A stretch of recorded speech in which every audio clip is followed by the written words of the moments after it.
Hi everyone, I'm back again. Today what we're going to be doing is we're going to be making a gumbo. I'm going to make a chicken breast and sausage gumbo. So we're going to do that.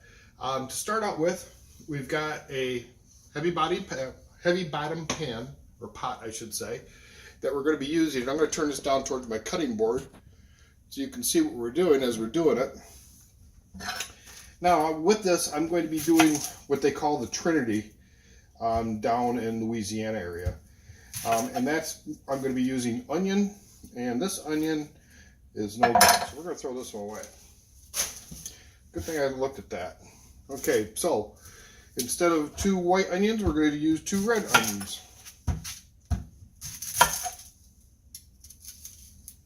It just adds some good color to it. It needs to have good flavor. So, we're going to cut these up. Oh, I actually do have another white onion. So, we're going to use 1 red, 1 white. This will be nice and colorful. We're also going to be using bell peppers. Normally I would use green bell peppers, but I harvested the last of the peppers out of my garden. So I'm going to be using sweet bell peppers. They're you know, sweetened now at this point. And then also we're going to be adding celery. So that's the Trinity, those 3 ingredients to start out with. When I get done chopping everything up, and all I'm doing is I'm going to be dicing them up. So I'm going to dice everything up.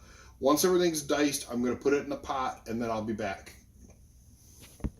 Okay, we're back, and so now I'm going to be dicing up the vegetables. We're going to start with these onions. And originally I thought maybe I wouldn't show this part on the video because I figured most everybody knew how to do it, but you know, it's a possibility that people really want to see what I'm doing. So anyway, you just saw I just made the slices there, and I'm just going to go like this. Like that. Very quick and easy. Those onions are now ready to go.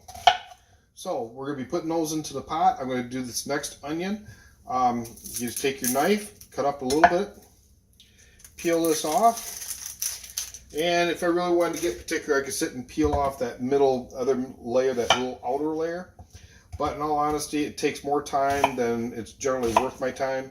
So I just kind of skip that because it is a little bit time consuming. But again, just put them like this, nice chop, and there we go.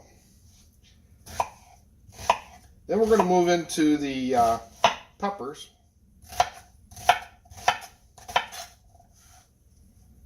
So we've got that. I'm going to slide my board over here a little bit, take the pot, and I'm going to add the onion to the pot.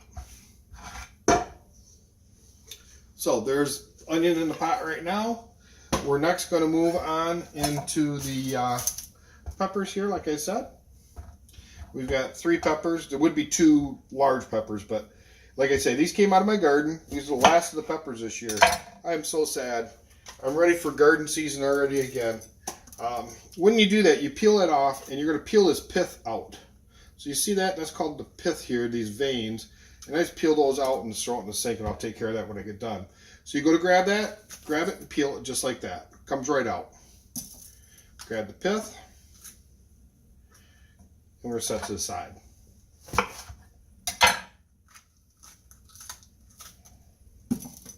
So this morning, a friend of mine brought a deer over, and see how I peeled that out? I just used my fingers and peel it right out. With peppers, they're very easy to do.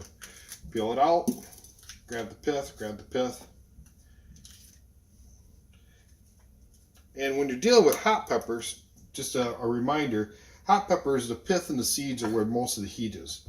So if you want to take a lot of the heat out of it, just use the flesh only. And I usually give it a little tap like that in my hand over the sink and then knock the seeds out. I don't know if you can hear that on the camera or not. See, just peel that out just like so. That gets a little tap, and that's the pith is all out. So again, we're going to do a nice little rough cut with these.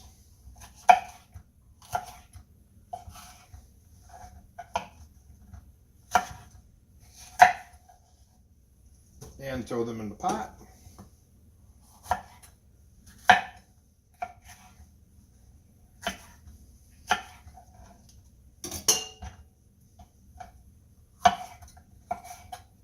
Looks like I may need to sharpen this knife again because It's not dull by any means, but it's definitely not like a razor like I normally have my cutlery. So I think once I get done cutting these peppers, I'm going to take a moment and I'm going to resharpen this knife up, and then we'll be back to do the celery. So you can see that it is still sharp. It's just not quite as sharp as I like them. I like a knife to be like a razor. That way it just effortlessly cuts through, and you actually work less when you're doing it that way, and you're less likely to cut yourself when it's a very sharp knife. So we'll be back in a moment. I'm going to take a break and we'll be right back. Okay, we're back. So we've got our celery here now, and I'm going to be trimming it because I just took it out of the bag. So we're going to take these top parts out, see how they're not good. And that's a broken one that came off. We're going to be chopping that up. But again, we're going to be cutting off the end of this too. So we're going to take it off right there. Now, one thing you can do with that, and remember I made an earlier episode of making bone broth, but sometimes what I'll do with all that kind of stuff, and this is what I just did now, I tossed it into a bag I've got, and I'm going to throw it all in the freezer. So I've got the onion peels, the celery, everything. That's going to go into a freezer bag. It's going to be frozen in my freezer until I get ready to make bone broth again, or make anything else like my wine. Because I make sometimes seafood broth, etc. So, but I'll toss those in with it, and it adds all that extra flavor to the broth. So you can save that stuff and use it. I try to use up everything that I'm giving. Just like I told my friends with the deer today, I even use the bones to make broth. I just feel respectful to try to use as much of everything as I can and create as little waste as possible. So with that, we're going to finish cutting up these celery. And I did sharpen my knife, and you can tell it's kind of going through really nicely here now. And we're just doing a chop on these, so it's all diced up also. So we've diced up, oh, there's a bad spot, and we don't want those. So those into the thing, and I'm actually going to go through and sort the little bad spots out, and throw them actually in the garbage, or I might even compost them. We'll see what's what. Okay, so the next thing we're going to be doing is putting that into the pot also. Now this is the way I took a cooking class one time down in New Orleans, and the chef that was teaching the class, this is how he taught me to make this gumbo. So I'm following his recipe pretty closely. The only thing is I'm not going to be using any flour. I'm going to be using arrowroot, and I'm going to be using almond flour. So I'm actually going to fry up the chicken a little bit in almond flour, and that'll go into the pot along with the sausage. So the sausage is going to be first. So that'll be next. We're going to start frying up our sausage, and then we will add that to the pot. Then the chicken will be added to the pot. Then we'll add the tomato paste, the broth, and everything else. Going to be a great meal, folks. Stay tuned. Be right back. Okay, we're back. So at my local grocery, I did not go out and get any andouille sausage. I was going to go look for it. And I thought I had some out in my freezer for today's show, but I didn't. So what I'm going to use as a substitute is Polish kielbasa. Now, it does have pretty similar flavors to it, and it's still going to be a really good gumbo. But if you want to be a purist, you can go get the andouille sausage. Like I said, today I'm just not going to do that because this is what I had on hand. And so, again, I'm going to turn my skillet. So I've got a skillet here. I put a little bit of EVO in it, about half a tablespoon, just enough to coat the bottom, because there's going to be plenty of fats inside the sausages coming out. I'm going to take my sausage, and we're going to slice it at an angle, like so. And the reason I do that, it just makes it prettier when it's in the food. And we're looking at about a little bit over 1/4 inch. So that's all we're looking at when we're slicing this up.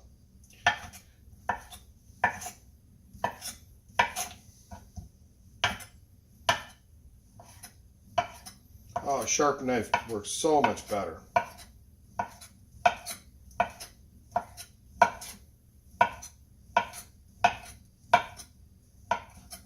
Okay, so we've got that done.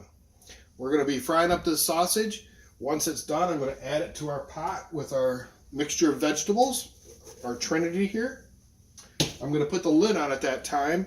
I'm then going to take and we're going to do the chicken up. I decided to use coconut flour rather than almond flour, and I'll change that in the recipe at the bottom. So when you go to look at it, you'll see the recipe has changed. It's just a fluffier product. I think it'll coat the chicken better. We're just going to fry it up barely, just enough to give it a little bit of crust on the outside, and then that's going to go in the pot because it'll finish cooking inside the pot once we add the stock and everything else. So we'll be back shortly, and we'll go on from there.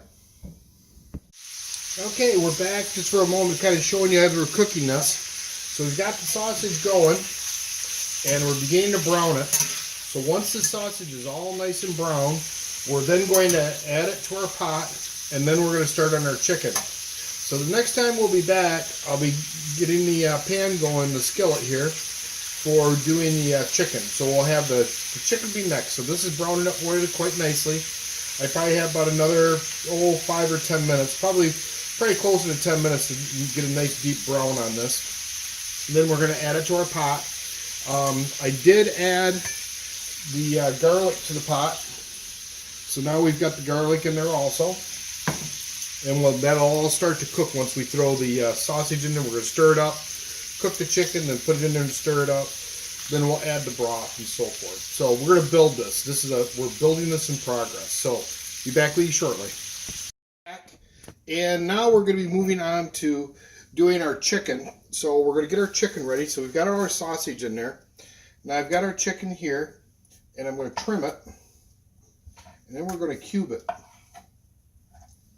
Now the trim, we're just going to toss. And then we're going to go ahead and cube this, because this is going to be chunks for when we put it into our gumbo. So like I said, this could be sausage chicken gumbo. So we take our chicken, and we're just going to roll it like that in our coconut flour. And what we're trying to do is just get a nice little crispy coating on it when we fry it up.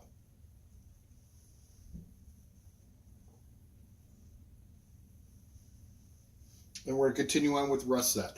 We'll be right back. I'll have this all finished and ready to go into the pan. You'll be able to watch me fry it up, and we'll move on to the next step. Okay, I'm back again. So now we're going to start doing our chicken. So we're going to take our chicken, and I've already cubed it all up and put the flour on it, which is coconut flour we're using for this. We're just going to brown these up. We're not trying to cook them all the way through. So once they're browned up, we're going to transfer them over to the pot. And I will show you what they look like once they're browned up.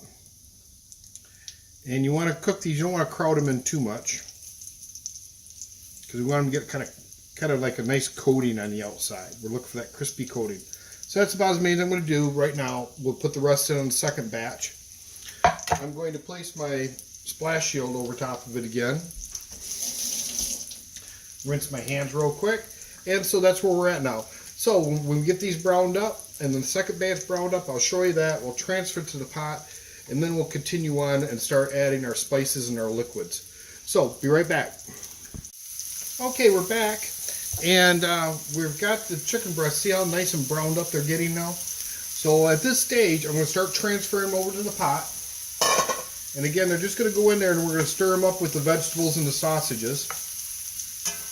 And then I'm going to add the next set of chicken breast into here. But first, I'm going to add some more oil. Now, originally I'd used a little bit of olive oil, like I said at the beginning, and then the oil from the sausages, which are still in this pan. But it looks like we need a little bit more. So I'm going to put in 3 tablespoons. So 3 tablespoons of olive oil in here. We're going to let it come back up to temperature. Once it's back up to temperature, we're going to do up the remaining chicken breast cubed, and then we're going to transfer that to the pot. So we'll be back shortly. Okay, I'm back, folks, and something I wanted to show you real quick. I'm going to kick this up a notch, and what I'm going to do is I'm going to deglaze this pan, and we're going to add that to our gumbo. All that beautiful flavor in there, oh, it's going to be delicious. So I'm just taking a dry white wine, and I'm going to put in 2 tablespoons. So we don't need much. And then we're going to use that to deglaze the pan. Now I'm going to turn the heat off. We will no longer need the heat. We have plenty of heat in the skillet as it is. Oh, wow, this smells so wonderful. But we're going to capture all this flavor and transfer it in. So we're putting this into our pot.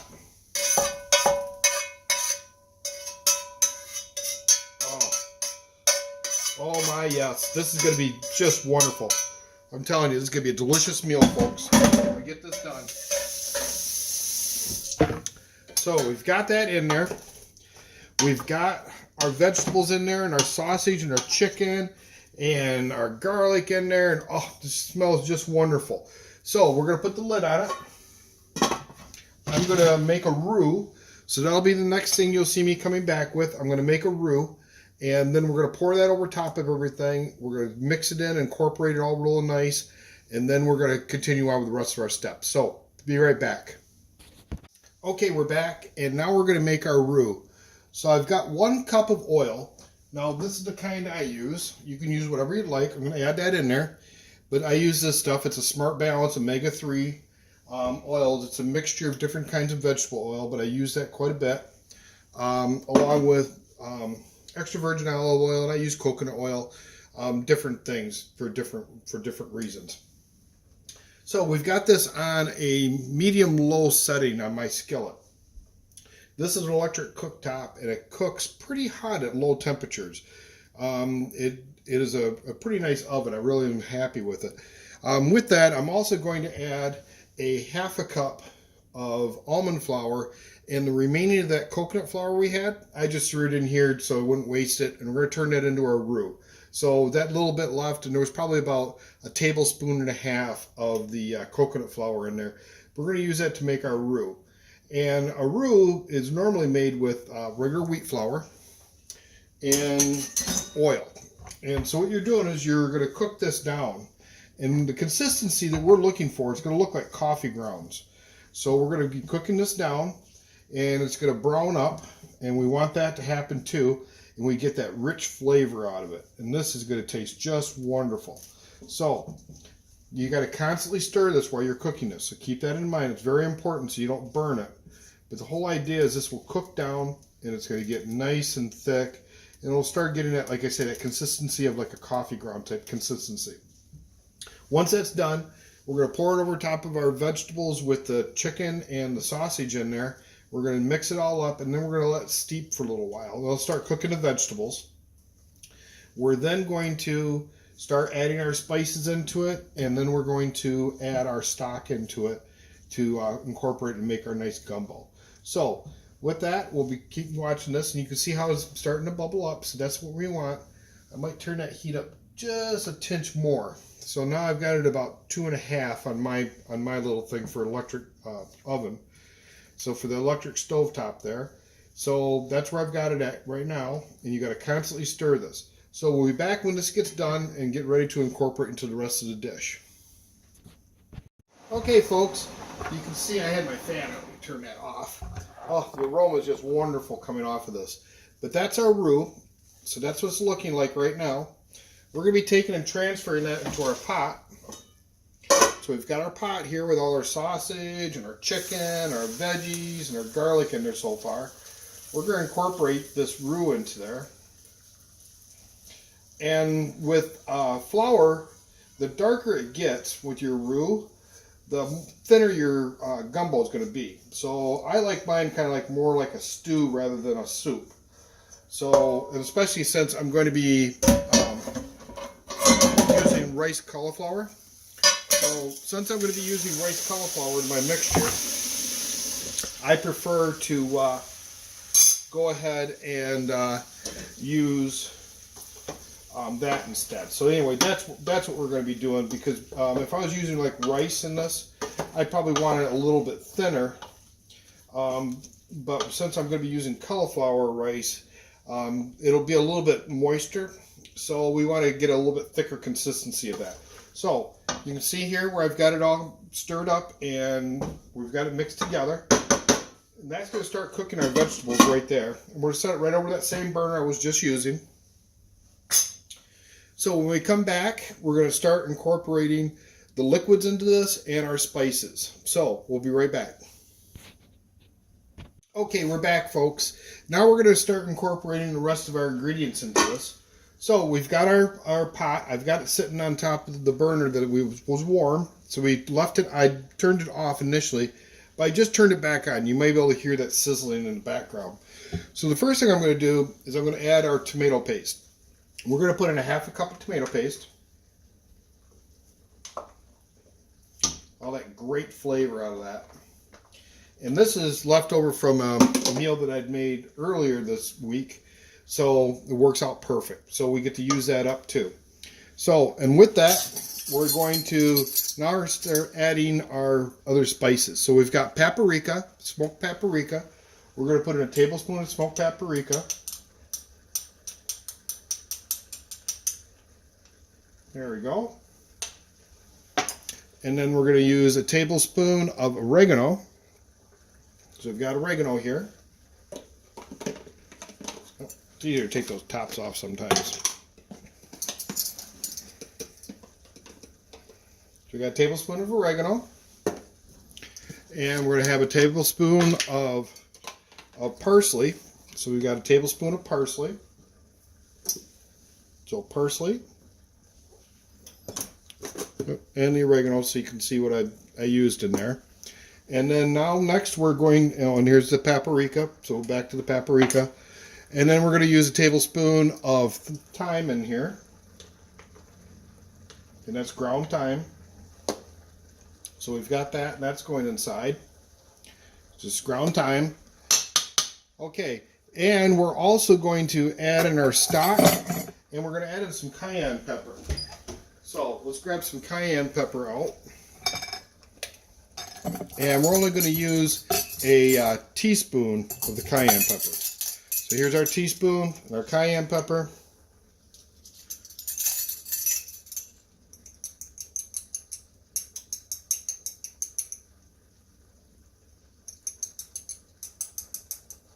And we don't want to make a mistake and do too much. So there we go. So you got a teaspoon of the cayenne pepper in there. We're now going to put in our seafood stock. I've got 16 ounces of seafood stock we're going to add.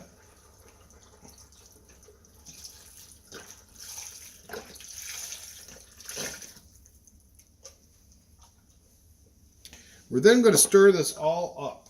We're going to start to incorporate it. You know what? I think I'm going to change spoons because I think a wooden spoon works way better than that spatula does for that. So let's get this incorporated. Yes. Oh, yes. Much better.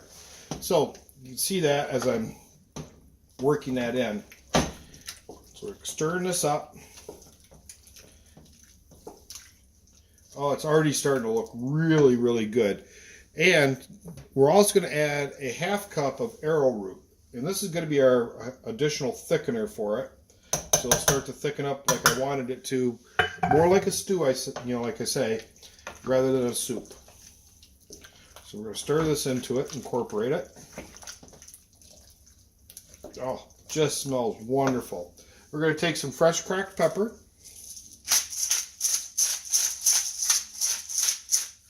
Add some wonderful flavor. Then we're going to take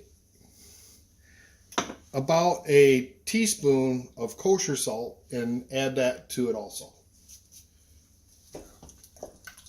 Not a lot, just enough. We'll taste it later on. So we're going to start letting this cook, and we'll be back with the finished product. Be back shortly. Okay, folks, I'm back, and we've got our gumbo done. And what I've done already, I've put the rice cauliflower and the gumbo in the bowl, so we're all ready to eat. So enjoy, and please keep watching. If you want to see more, go on to our website, eatlocalpaleo.com. Thank you very much. Have a great day.